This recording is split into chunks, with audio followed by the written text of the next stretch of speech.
Ah, pois é, eu sempre sou a primeira, né? Como diz o Você é Rubens, a né? primeira. Eu já tinha lido o texto. Mas eu Será que o não pessoal já está tenho muita liberado? facilidade para escrever de texto. Será que o Chama aí, pessoal pô. já está liberado aí? Meu povo, vamos voltar? Chamei, pronto. Vou tentar compartilhar a tela aqui. Espera aí, deixa eu só ver aqui.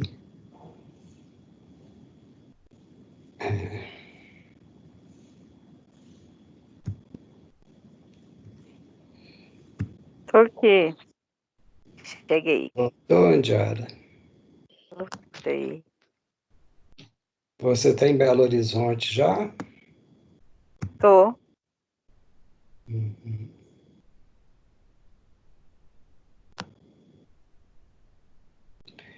Eu não vou entrar muito nessa questão de materiais e métodos, porque é muito tranquilo, né? Um estudo transversal, usou dados secundários, né? Então, acho que a gente vai focar mais aqui na questão dos resultados, que é o mais importante. O que a gente viu, né, foi que a gente tem uma rede de... Eu tinha falado 21, na realidade eu tinha equivocado, são 29, né?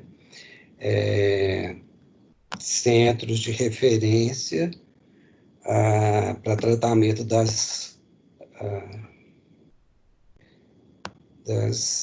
alterações crâniofaciais, né? E aí eu queria chamar a atenção para algumas questões. Quando a gente vê os dados epidemiológicos, a gente vê, deixa eu só localizar aqui, a gente vê aqui, ó, né, que apesar dos casos estarem concentrados mais na região norte e nordeste, a maior parte dos centros de referência estão na região sudeste, né?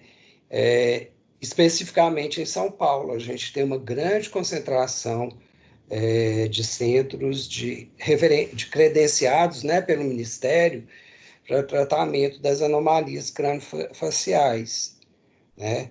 Dos 16 da região sudeste, 13 estão em São Paulo. Mas aí eu quero lembrar para vocês que São Paulo, já de longa data, né, sempre foi a referência para o tratamento dessas anomalias.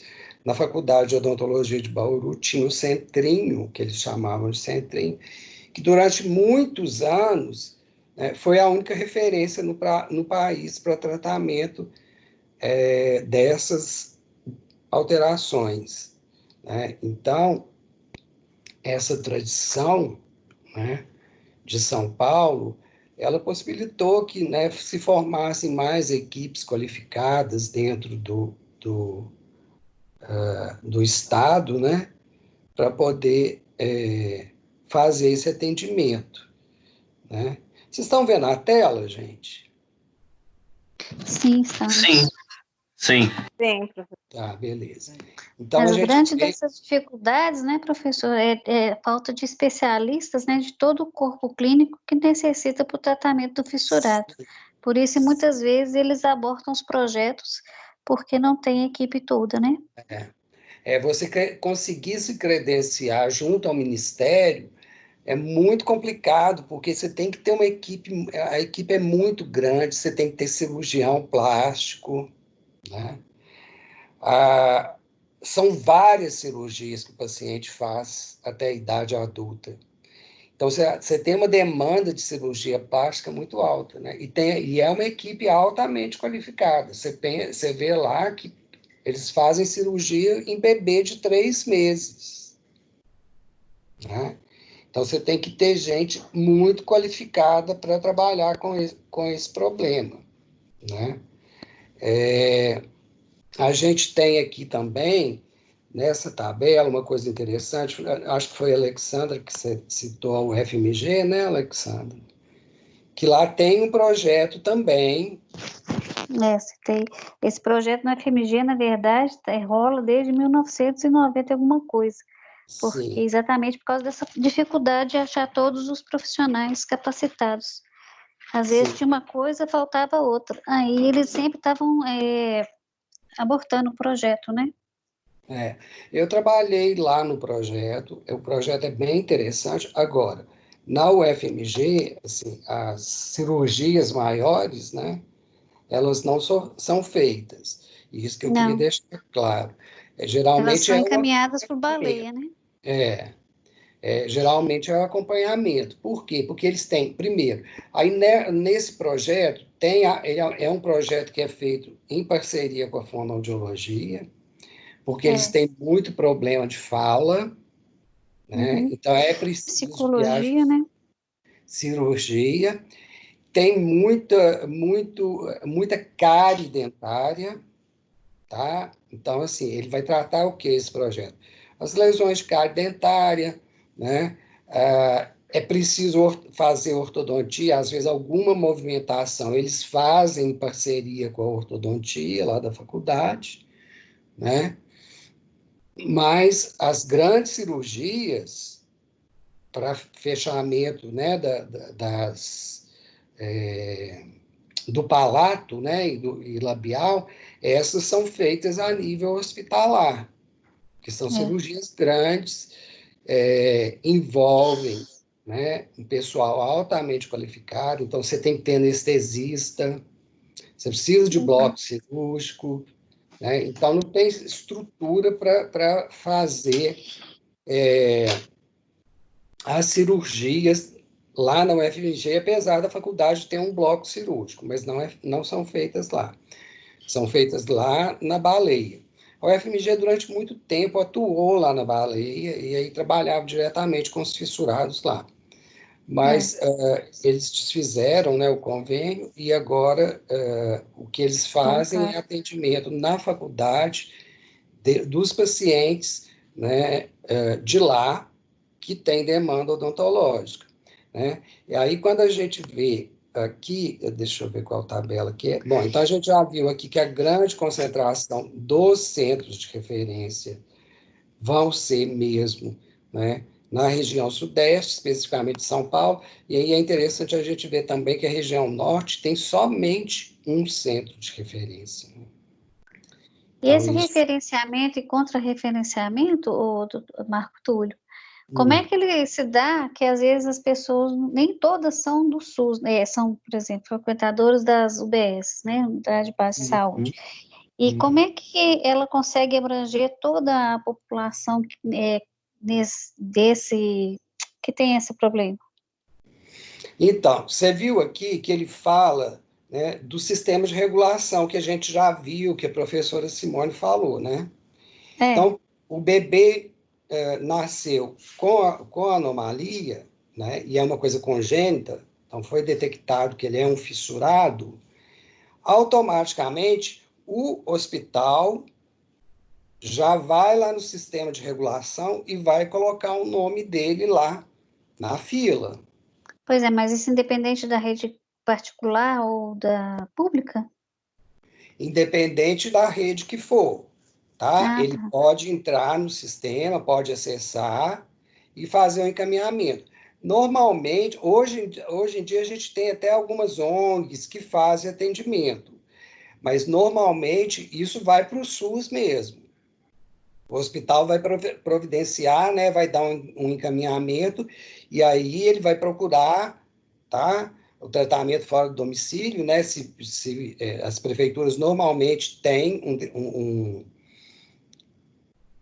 tipo um departamento, né? Como se fosse um departamento para tratamento fora de domicílio. Nesse tratamento fora de domicílio, eles já procuram fazer esse encaminhamento, entendeu? Então, eles entram no sistema, né?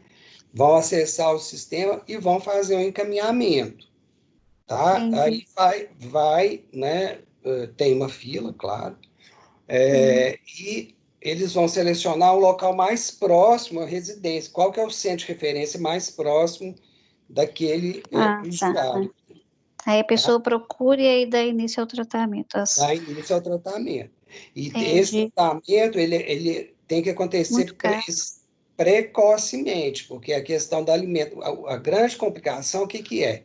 É a O alimentação. palato, né? Não consegui alimentar. Não consegue alimentar, né? Uhum. Então, aí eles já encaminham logo, tá?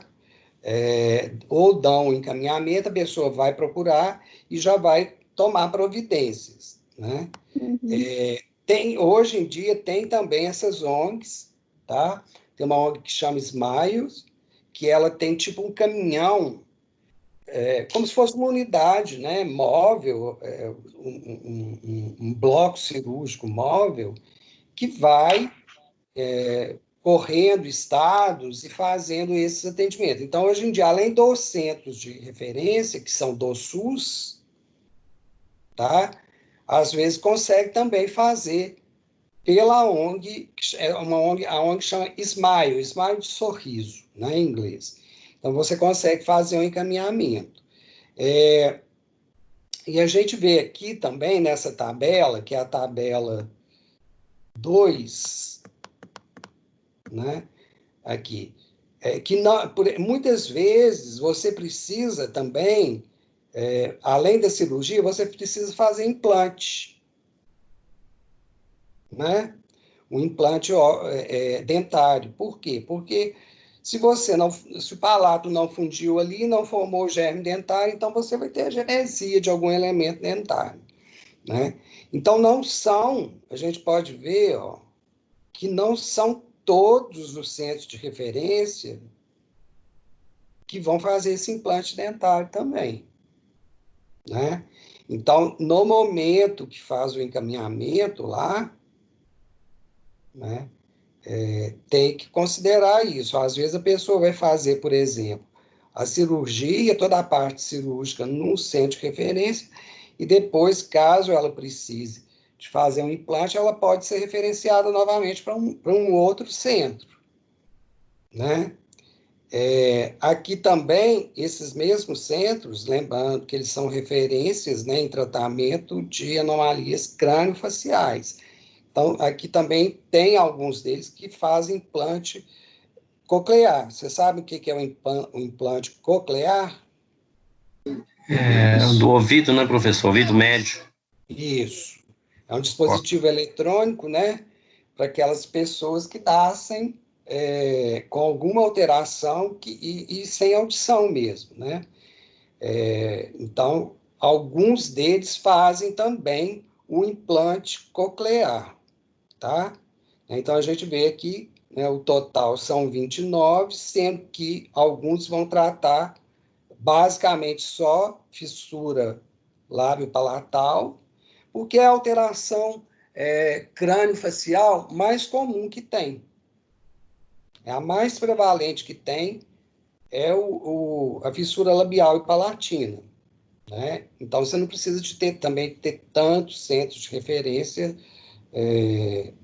Quer dizer, o centro de referência tem que tratar mais fissura labial e palatina, e as outras condições não demandam, muitas vezes, né, tantos centros de referência. Olha aqui, ó, essa tabela, esse gráfico aqui, ele também mostra, ó, as anomalias segundo tipo, tá? Então, a gente vê aqui como que é grande, né, a demanda, tá, por tratamento de fissura lábio-palatal, né? A gente pensa que não, mas a demanda é grande, ó, né? Quando você compara com outras anomalias crâniofaciais, olha, né? Outras fissuras faciais, crâniosinostoses, defeitos otomandibulares, defeitos do tubo neural e outras anomalias. Então, realmente, né, é necessário uma rede de referência para tratamento, tá? Professor, Oi, boa tarde. boa tarde. Aqui, tem uma escola que nós fomos, que eu e a Angela atendeu uma menina, que o senhor falou que ela tinha problema também assim. Ela estava até com o sal da boca dela estava toda cheia de cicatriz, parece que tinha problema assim também, de lábios palatal, né? Não Mas sei ela se já você tinha feito a lembra desse caso. cirurgia, né? Já feito cirurgia, já devia ter uns 7, 9 anos, eu não me lembro direito. Foi numa escola que nós fomos. Ela está em tratamento, Acho que é né? Não sei Marimbá, se você lembra desse caso. Eu não lembro Marimbá. qual. Eu lembro que houve um caso, sim. Eu não Foi, lembro qual é que foi. Marimbá, Marimbá? Marimbá que chama. É É. Marimbá. Foi uma menininha. A gente estava fazendo a Foi na AMT, aí ela escola. era fissurada. Eu É que tenho uma até das foto dela. nós chamamos o senhor, o senhor explicou para a gente o que estava acontecendo. Aí estou me lembrando desse caso. Eu acho que Desculpa ter cortado. acho que eu estou lembrando.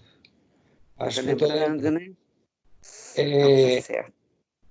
mas você vê então, por exemplo, era uma criança de quantos anos? Uns 7, 8 anos? 7, 8, 9 anos no 7 anos. máximo. 7 anos, né? Eu não me lembro muito, tem muito tempo já, né? Então, Aí, ó, a Não, acho que cirurgia não é feita 7, não. 9 mesmo, Silvana. uns 9 mesmo, né? É mais ou É, menos isso, eu não me mas lembro tá, direito, foto não. meses, dela pra não, você 9 ver. anos. 9 anos, é. É. Então, a gente Aí vê que acaba.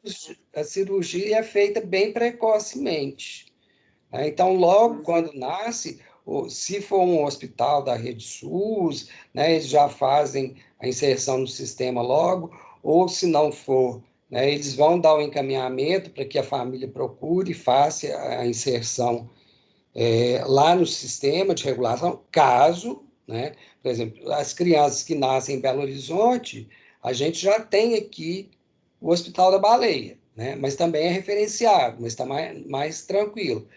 Algumas crianças você já tem que sair do domicílio, né? E aí tem toda essa história, tratamento fora do domicílio, tem que acionar a Secretaria de Saúde para que ela faça o encaminhamento para esses centros, porque normalmente tem fila também, né? Porque se a gente for ver aqui, olha, não é uma condição que é tão rara, né? Acomete com uma certa A impressão que a frequência. gente tem, a impressão que a gente tem é que é bem raro, né? Aí vivendo no dia a dia, a gente vê que não é raro, não. Não é raro, não é raro, tá? Então tem bastante casos, né? Então logo que nasce já entra na fila para fazer. E tem que fazer porque principalmente se for lábio palatal. A fissura labial, ela é mais tranquila, mas a fissura palatal, ela vai comprometer a deglutição, né? A criança não consegue deglutir. É uma situação muito tensa para a mãe também, porque a mãe tenta amamentar, não consegue, né? Precisa de ter acompanhamento de um nutricionista, né? Por isso que o tratamento tem que ter uma equipe altamente especializada. Às vezes você tem que adaptar a mamadeira para a criança conseguir alimentar. E é muito importante manter a criança nutrida, por quê? Porque ela vai ter que fazer uma cirurgia logo em seguida, né? Então tem toda aquela questão do risco cirúrgico, quer dizer, se ela não tiver o peso, determinado peso, então você não pode levar para anestesia, né? Então logo que nasce já é encaminhado, é avaliado, se precisar faz suplementação alimentar para que ela ganhe peso para passar pela cirurgia, né? Deve ser Vai comum operar um colocar sonda bebê. enteral, né, professor? Oi? Eles colocam muito sonda enteral Usam sonda, lógico, né? Não tem nem usam como. sonda. Às vezes tem que fazer, né, colocar um suplemento também, alguma coisa, né, para ela ganhar peso. Ela tem que estar bem para ir para a cirurgia. No Né? norte que tem só um, deve demorar demais. É menos, a densidade demográfica é menor também, né, Lucas? Ah, Tem tem esse menos, lado também, né? Tem que tem pegar esse conta lado, também. mas a fila deve ser maior, com certeza, né? Essas crianças, geralmente, ela faz mais ou menos umas 20 cirurgias, mais ou menos umas 20 cirurgias, dependendo da gravidade do caso. Dependendo da gravidade, Uma vez eu atendi um fissurado onde eu trabalhava antigamente, foi um bebezinho que não podia esperar, né, porque tem essa fila.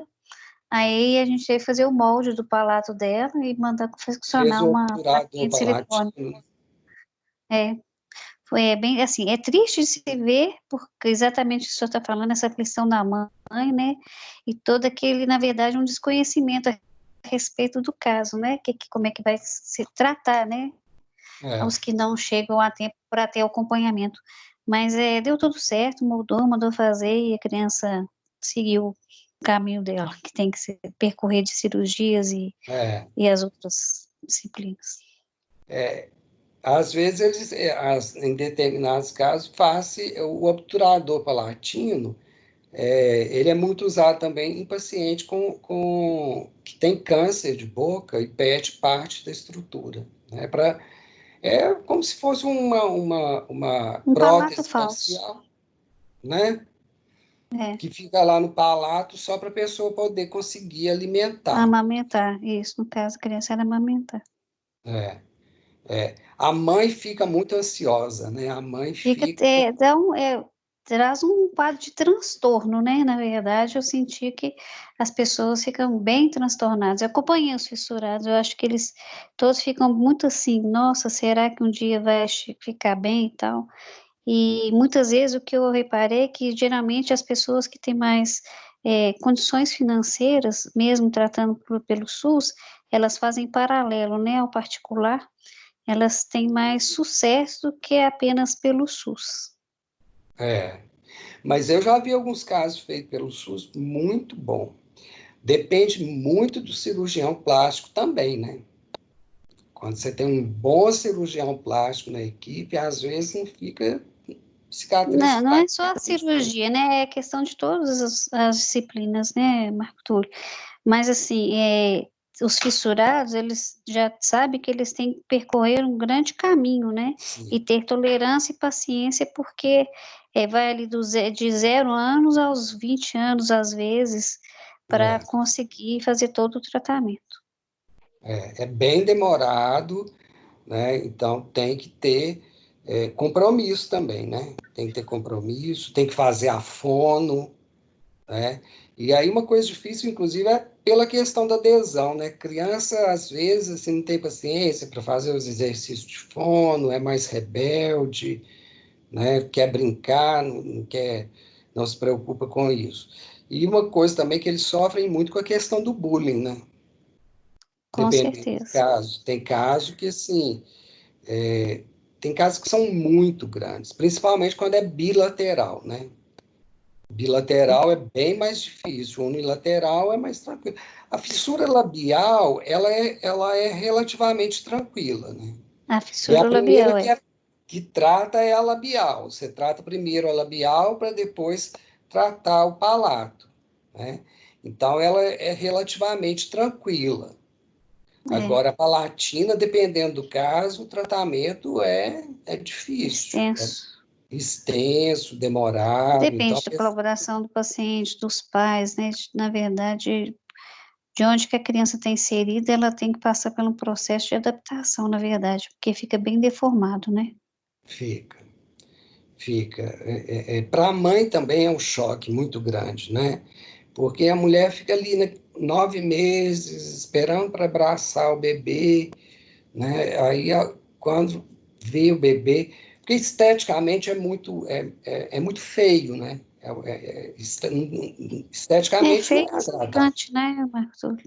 é deformante, né? É uma deformidade. Então a É. mãe ela tem aquele choque, né? Por isso que hoje em dia, quando tem histórico familiar, né, e as médicas que acompanham as gestantes, elas já, na anamnese, né, elas já perguntam se tem casos na família, porque aí você faz ultrassom 3D, porque aí você vê se tem a lesão mesmo, né, e já vai orientando a mãe, porque a mãe tem que estar muito bem orientada. Então, aí, quando detecta, eles já encaminham antes do nascimento.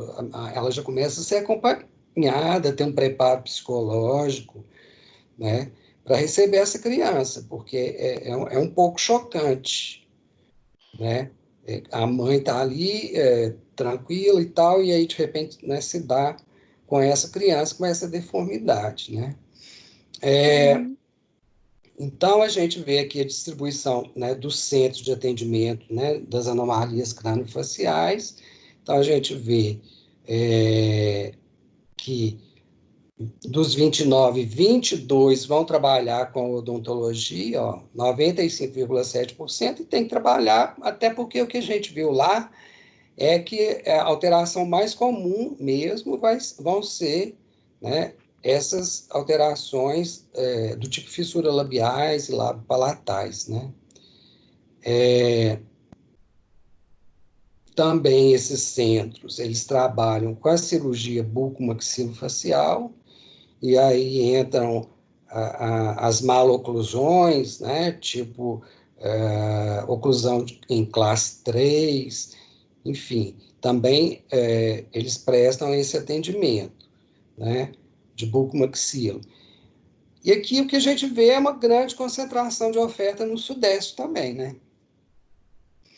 Eu falei 13, mas na realidade são 14 centros de atendimento localizados em São Paulo. Mas a tradição mesmo, essa questão do atendimento ao paciente fissurado, o embrião, né, começou em Bauru. E durante muito tempo a gente só tinha Bauru, né? Então, quando a gente vê só um lá na região norte, a gente fica, não, é pouco e tal, mas isso aqui a gente já teve, olha, quando eu fazia faculdade, né, lá em 1985,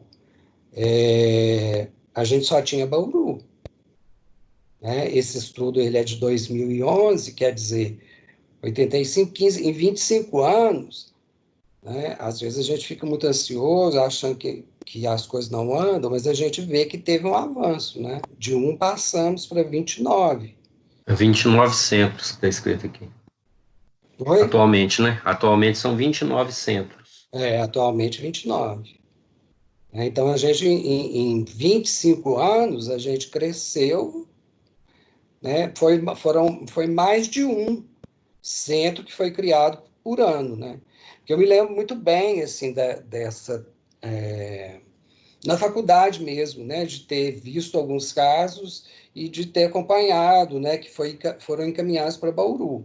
Então, era um transtorno também para a família, né? Então, a mãe tinha que ir com o bebezinho, ficar lá em Bauru tinha um custo, né? Então, foi um grande avanço isso aí. E aqui ele fala, né? Chama atenção, ele fala lá do CISREG, né? Do Sistema de Regulação, que é quem vai fazer essa distribuição pelos centros, né? Também destaca aqui, ó, um aumento no investimento, ó lá, ó, de 1999 até 2003. Teve um aumento de 165%, né?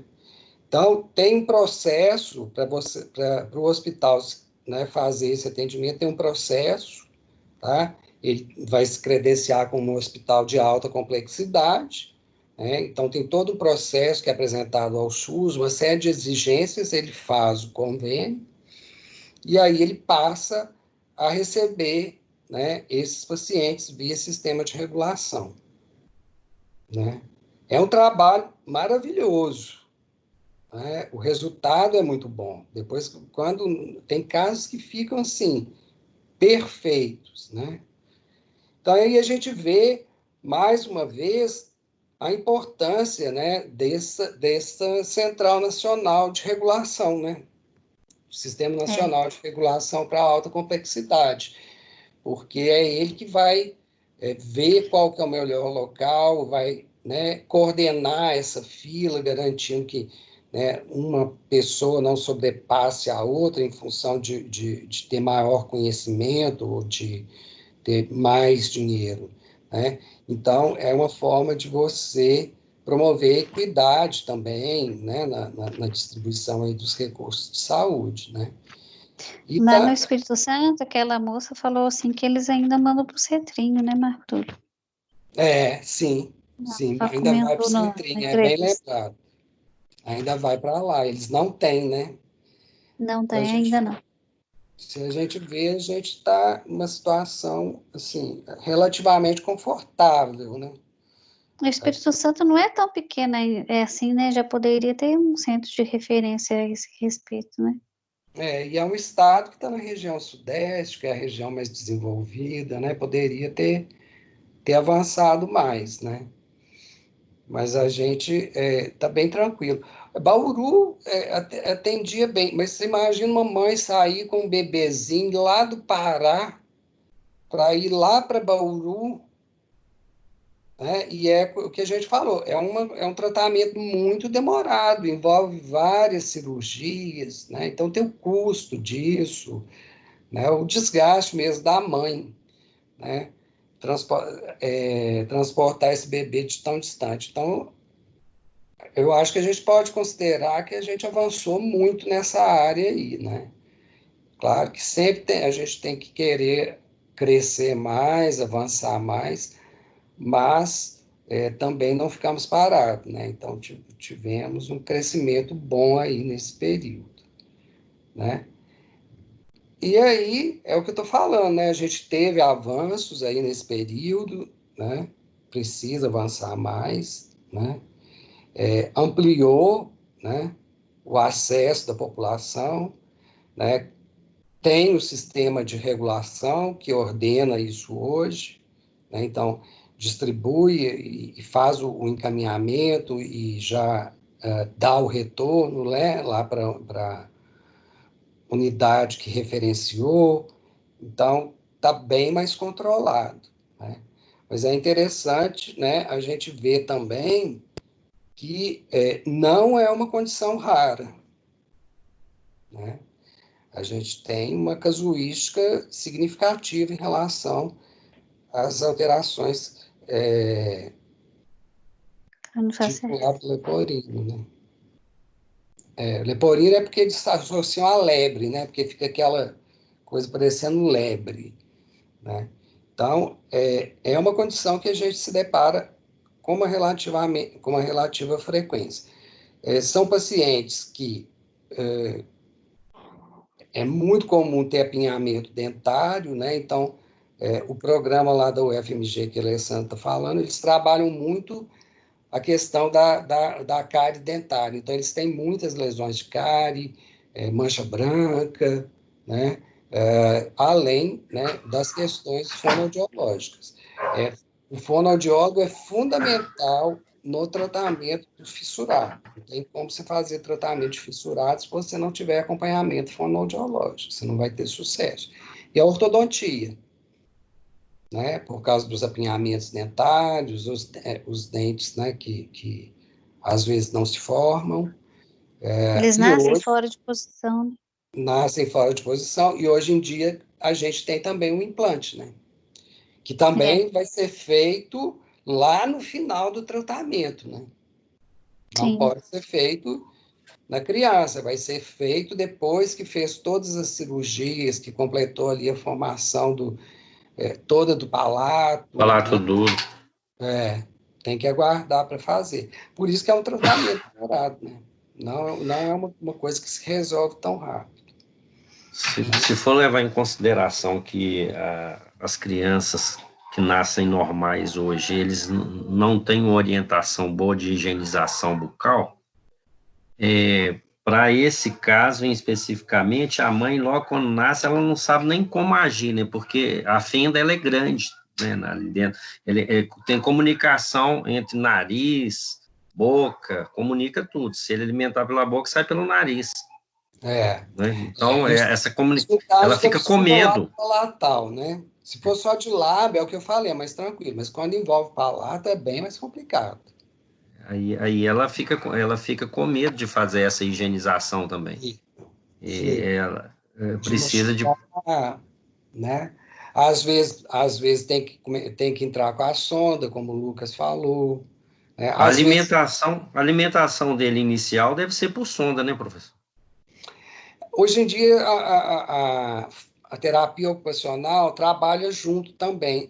Às vezes, eles fazem umas adaptações da mamadeira, sabe? Assim, tipo assim, ao invés de amamentar deitado, né? Porque normalmente, na hora de amamentar, coloca a criança deitada, eles amamenta em pé. Deixa a Mesmo criança quem com a fenda total, mesmo sem palato duro? mesmo com a fenda, às vezes consegue. Lógico que vai depender da lesão, né? Quando a fenda não tá tão aberta assim, entendeu? Às vezes adaptando a mamadeira, né? E aí a terapia ocupacional que vai ajudar a avaliar. Às vezes faz uma adaptação na mamadeira e consegue, né? Porque aquela sonda, ela, eu vejo lá no hospital eles colocando sonda. Nossa, aquilo, os meninos assim, eles ficam doidos. Aquilo incomoda muito para passar a sonda. E a sonda, com o tempo, ela vai machucando, né? Ela machuca um pouco. Então, quando é possível fazer uma adaptação na mamadeira, e aí às vezes muda a posição para amamentar, é melhor. Porque se você amamenta deitada, é mais difícil, né? A tendência vai ser Vai ser refluir. refluir. Em pé, às vezes dá mais certo, sabe? Mantém a criança em pé, né, para amamentar.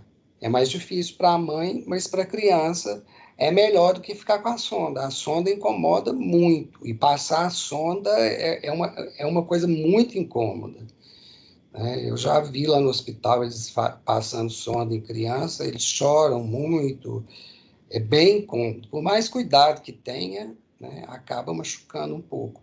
E depois também ela acaba machucando. Vai machucando o nariz porque acaba que aquilo movimenta, né? Acaba que põe a mão uma hora, puxa. Então, não é uma coisa confortável para a criança.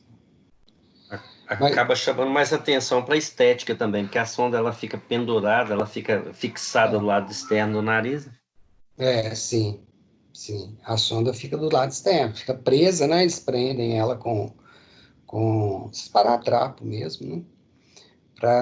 Justamente para não ficar movimentando, porque ela vai irritando ali, né? Aquilo é uma borracha, né? Irrita a mucosa ali e às vezes até fere, sabe? Então, logo, se puder evitar a sonda, né, é melhor evitar. Mas vai depender muito, e aí tem a equipe que vai avaliar, a terapeuta ocupacional, a fono que vão avaliar. Porque às vezes o palato está muito aberto. Às vezes não, às vezes já está mais fechado, então aí você consegue sim entrar com a mamadeira adaptada, né? Então, isso aí é uma avaliação que é individual, que vai depender do caso em questão, né? Mas a gente já teve muito avanço nessa área, como eu estou falando para vocês, né? E eu acho que em 25 anos, aí, mais ou menos, a gente conseguiu ampliar bem o serviço de referência. E outra coisa que é importante, gente, é que não é um tratamento barato, né? São várias cirurgias que são feitas, né? Fica aí uns 18, 20 anos em acompanhamento, né, multidisciplinar e fazendo cirurgia. Então, não é um tratamento barato, né? Por isso que a maioria das famílias vai recorrer aos centros de referência, né? Essas ONGs que eu falei para vocês, tipo Smile, um dos problemas que eu vejo é que é uma coisa que assim, você não tem certeza de uma continuidade, né? Quando você está no centro de referência, você tem certeza da continuidade do tratamento, do acompanhamento ao longo do tempo, né? E nessas ONGs,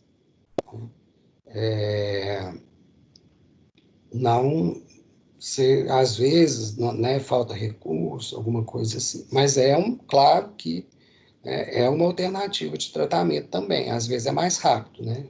Dependendo do prazo que for esperar, às vezes é melhor, né?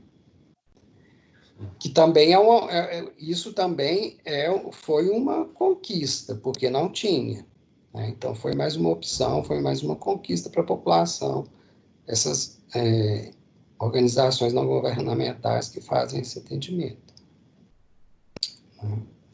Bom, gente, então era isso que eu tinha para falar com vocês, para a gente discutir hoje, tá? E aí agora, né, vocês já conhecem, sabem que tem, né, sabem que é possível encaminhamento. Vocês não vão tratar esse tipo de coisa, né? Mas precisa conhecer, precisa saber, tem que saber, né, que tem a possibilidade de referenciar, que tem que procurar os sistemas de regulação para que ele faça a referência e o paciente possa dar andamento. Nesse momento, a mãe fica muito ansiosa, né? Quem já conviveu sabe, a mãe fica muito ansiosa, ela fica louca para resolver aquele problema, porque é muito desgastante para ela, né? Além da questão estética, tem a questão da criança não conseguir alimentar. Ela fica preocupada com aquilo, quer amamentar e a criança não consegue. Então, é uma situação bem tensa, né? Mas Elas ainda falam, não, bem não que a gente importa qual a estética dele, não, eu quero que ele alimente, eu não quero que ele morra de fome. Assim que elas falam. elas ficam muito ansiosas. Realmente é muito complicado. Mas hoje em dia, né, temos bem mais opções de tratamento, né, do que já tivemos no passado. Né? Antigamente, quando dependia das prefeituras para levar os fissurados à federal, era uma luta, né? Porque eles às vezes perdiam, às vezes a prefeitura não queria dar o carro, e o carro aquela hora, não coincidia com a hora da federal, era meio bem assim, você tem que ficar correndo atrás dos recursos, né? Hoje é bem mais tranquilo. E o resultado do tratamento também é bem melhor, né? Esteticamente fica bem melhor hoje em dia, avançou muito a É, técnica, à você medida que você consegue... vai tendo estudos, né, vai melhorando muito, né, Martudo? É. Hoje em dia tem casos que Hoje ficam praticamente imperceptíveis, né? fica. E só pra você ver, antes eles tinham que usar, ia para prótese, né, assim, de um rote e tal, hoje não, já tem um implante, então assim, evoluiu bastante, né? Hoje já tem as facetas cerâmicas, que às vezes nasce já com hipoplasia, né, já tem outros problemas, né, relacionados à fissura também. Então, gente, era isso que eu tinha para falar, né? Bom final de semana para todos, né? Descansem, fiquem em casa, né? Você Nada está de... rindo de descansar? A gente está trabalhando muito. Eu também, eu falei isso Ah, hoje sim, né? Além de todo o trabalho da faculdade que aumentou muito, tem também o trabalho de casa, né? Porque a secretária não está vindo, então eu tenho que fazer trabalho de casa também. Né? Então aumentou para todo mundo, está todo mundo trabalhando mais. Mas vai é isso aí, passar. professor. Uma boa tarde, senhor. Bom final de semana. Obrigado para vocês também. Boa Encontramos tarde, de novo turma. semana que vem. Boa Tá Boa bom? tarde. tarde. Boa tarde, até a próxima. Boa tarde, até mais.